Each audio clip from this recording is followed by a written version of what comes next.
अक्सर लोग जब बात करते हैं पेरीमीटर की, तो वो किसी एरिया के अराउंड की बाउंड्री के बारे में बात कर रहे होते हैं। लेकिन अगर हम बात करें पेरीमीटर की मैथ्स में, तो पेरीमीटर का मतलब सिर्फ बाउंड्री नहीं होता है। इसका मतलब होता है लेंथ ऑफ द बाउंड्री। यानी कि अगर हमारे पास कोई एरिया है और अगर हम उस एरिया की बाउंड्री पर चलना शुरू करें, तो हमने कुल कितनी दूरी तय करी होगी उस बाउंड्री को कवर करने में, ये हमें उस एरिया का पेरीमीटर दे देगी।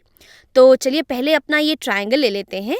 यहाँ पर हमारे पास 3 साइड्स हैं, इसीलिए ये ट्रायंगल है और हम इस ट्रायंगल का पेरीमीटर निकालने की कोशिश करते हैं। तो इसका पेरीमीटर निकालने के लिए अगर मैं इस ट्रायंगल पे किसी एक पॉइंट पे खड़ी हो जाऊं, अगर मैं यहाँ पर खड़ी हो जाऊं और यहाँ से चलना शुरू करूं, तो मैं पहले यहाँ इस लेंथ के अलोंग 4 यूनिट्स ट्रैवल करूंगी और फिर यहाँ पर पहुँचकर मैं ये 4 यूनिट्स चलूंगी और इसके बाद वापस इस पॉइंट पे पहुँचने के लिए मैं ये वाले 4 यूनिट्स ट्रैवल करूंगी। तो मैं इस पॉइंट से अगर चलना शुरू करती हूँ इस ट्रायंगल की बाउंड्री पे, तो वापस इस पॉइंट तक पहुँचने के लिए मैं 4 + 4 यूनिट्स ट्रैवल कर रही हूँ। यानी कि इस ट्रायंगल का पेरीमीटर ये इन तीनों साइड लेंथ्स के सम के बराबर हो जाएगा। और यहाँ पर क्योंकि हमें यूनिट्स नहीं दे रखी हैं, तो हम कह सकते हैं कि ये ट्रायंगल कोई भी यूनिट्स ले सकता है। तो इसका पेरीमीटर ये बराबर हो जाएगा इसकी साइड लेंथ्स के सम के, यानी कि 4 + 4 + 4, यानी कि इतनी दूरी मैंने तय करी होगी अगर मैं इस ट्रायंगल की पूरी बाउंड्री पर चलती हूँ तो। और ये कितना होता है? तो 4 + 4 8, 8 + 4 ये होता है 12 के बराबर।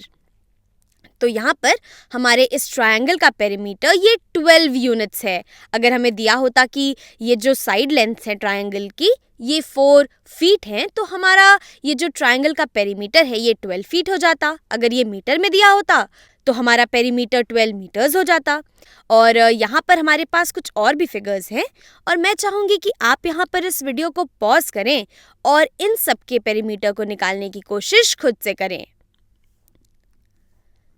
तो चलिए आगे बढ़ते हैं। अब यहाँ पर मेरे पास एक रेक्टेंगल है, यहाँ पर ये वाली लेंथ और ये वाली लेंथ 5 यूनिट्स है और इसकी ये जो विड्थ है ये 3 यूनिट्स है। यहाँ पर चलिए मान लेते हैं कि जो हमारी ये यूनिट है ये मीटर में दे रखी है। मान लेते हैं ये वाली साइड लेंथ है 5 मीटर, हमारी ये रेक्टेंगल की विड्थ है 3 मीटर और ये भी 5 मीटर होगा और ये भी 3 मीटर होगा।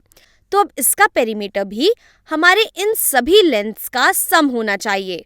यानी कि अगर मैं एक पॉइंट से चलना शुरू करती हूँ, तो मैं यहाँ पर इस रेक्टेंगल की इन सभी लेंथ्स को कवर करूँगी। तो इसका पेरीमीटर इन सभी लेंथ्स का सम हो जाएगा। ये हो जाएगा ये 5 + ये 3 + ये वाला 5 और प्लस ये वाला साइड जो कि 3 मीटर्स के बराबर है। तो 5 + 5 होता है 10 और 3 + 3 होता है 6, तो ये बराबर हो जाएगा 16 के। और यहाँ पर मैंने अपनी यूनिट्स को मीटर्स मान लिया था, तो हमारा पेरीमीटर ये 16 मीटर्स के बराबर हो जाएगा इस रेक्टेंगल के लिए। तो अब हमारे पास यहाँ पर ये पेंटागन है और इसकी सभी साइड लेंथ्स ये 2 यूनिट्स के बराबर हैं। और फिर से यहाँ पर यूनिट नहीं दी हुई है, हम कोई भी यूनिट ले सकते हैं। लेकिन चलिए कुछ नया करते हैं और एक यूनिट इन्वेंट कर लेते हैं। एक्चुअली सैल ने पहले ही एक वीडियो में ये यूनिट इन्वेंट की थी, तो मैं उसी का इस्तेमाल कर रही हूँ। ये यूनिट कहीं एग्जिस्ट नहीं करती है, बस हम मस्ती के लिए यहाँ पर उस यूनिट का इस्तेमाल कर रहे हैं। तो मान लेते हैं कि एक साइड लेंथ यहाँ इस पेंटागन की ये बराबर है 2 गनूस के। तो गनूस हमारी इमेजिनरी यूनिट है, ये एग्जिस्ट नहीं करती है। और इसी तरीके से सारी हमारी जो साइड लेंथ्स हैं ये 2 गनूस के बराबर हो जाएंगी। यहाँ पर इस पेंटागन के सभी साइड्स बराबर हैं आपस में। तो अब इसका पेरीमीटर निकालने के लिए हमें इन सभी साइड्स को आपस में ऐड करना होगा। तो हम 2 को 5 टाइम्स ऐड कर सकते हैं या फिर इसे हम लिख सकते हैं 5 × 2। 5 × 2 का मतलब होता है 2 को 5 टाइम्स ऐड करना ही। तो 5 × 2 ये हो जाएगा 10 के बराबर और हमारी यूनिट है गनूस। तो हमारे इस पेंटागन का जो पेरीमीटर है ये 10 गनूस के बराबर हो जाता है। इसी तरीके से अब आते हैं अपने इस पॉलीगॉन पे। इसके जो सभी साइड्स हैं ये अलग अलग डायमेंशन के हैं। तो इसका पेरीमीटर निकालने के लिए हमें सभी साइड लेंथ्स को आपस में ऐड करना होगा। तो चलिए शुरू करते हैं। इसकी ये वाली साइड लेंथ है 4, फिर ये है 2, 4 + 2, फिर ये वाली साइड लेंथ भी है 2, फिर ये साइड लेंथ है 4, फिर ये साइड लेंथ है 1 और ये वाली साइड लेंथ है 6 के बराबर।